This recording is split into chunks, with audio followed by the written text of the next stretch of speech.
ಯಾರು ಹೇಳ್ತಾ ಇದ್ದಾರೆ? ಬಿಜೆಪಿ ಅವರು ಹೇಳ್ತಾ ಇದ್ದಾರೆ. ಆಯ್ತು ರೀ, ನಾನು ಹೇಳ್ತೀನಿ, ಅಶೋಕ್ ಅವರು 100 ಕೋಟಿ ಕೊಟ್ಟಿದ್ದಾರೆ ವಿರೋಧ ಪಕ್ಷದ ನಾಯಕರೇ ಅಂತ. ಅದಾಕಿ ವಿಜೇಂದ್ರ ಅವರು ದುಬೈಗೆ ಹೋಗ್ತೀನಿ, ಯಾವಾಗಲೂ ದುಬೈಗೆ ಹೋಗಿ ಬರ್ತಾರೆ ಅಂದ್ಬಿಟ್ಟು ಯಾರು ಹೇಳ್ತಾ ಇದ್ರು? ಯಾರು ನಿಮ್ಮ ಯತ್ನಾಳ್ ಅವ್ರು ಹೇಳ್ತಾ ಇದ್ರಲ್ವಾ?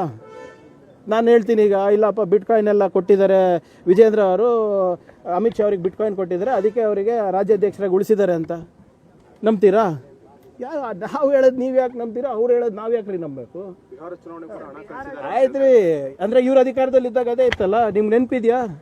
ದಿವಂಗತ ಅನಂತ್ ಕುಮಾರ್ ಅವ್ರ ಕಿವಿನಲ್ಲಿ ಯಡಿಯೂರಪ್ಪ ಅವ್ರು ಏನು ಮಾತಾಡಿದ್ದು? ಇವರಿಗೆಲ್ಲ ಹಂಗೆ ಮುಖ್ಯಮಂತ್ರಿ ಯಾಕೆ ಬಂದಿದ್ದೀನಿ ಅಂದ್ಕೊಂಡಿದ್ದಾರೆ, ಕಪ್ಪ ಕೊಡಬೇಕಾಗುತ್ತೆ ಅಂತ ಯಾರು ಹೇಳಿದ್ದು?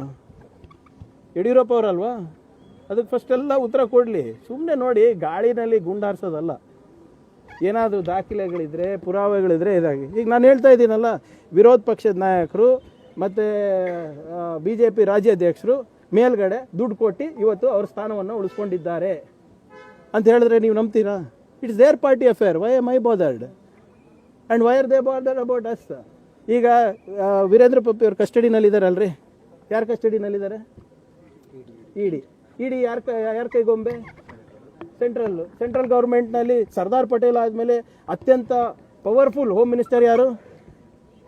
ಅಮಿತ್ ಶಾ ಅವರಲ್ಲ. ಅಮಿತ್ ಶಾ ಅವರಿಂದ ದಾಖಲೆ ತರಿಸ್ರಿ. ಅಮಿತ್ ಶಾ ಅವರಿಂದ ದಾಖಲೆ ತರಿಸ್ಬಿಟ್ಟು ಹಿಂಗೆ ಹೇಳಿ, ಕಾಂಗ್ರೆಸ್ನವರೇ ಹಿಂಗಿದೆ ಅಂದ್ಬಿಟ್ಟು. ಸುಮ್ಮನೆ ಮಾತಾಡೋ ಚಪ್ಪಳಕ್ಕೆ ಇವರು ಮಾತಾಡ್ತಾರೆ ಅಂದರೆ ನಾವೇನು ಉತ್ತರ ಕೊಡೋಕ್ಕಾಗಲ್ಲ ಅದಕ್ಕೆ.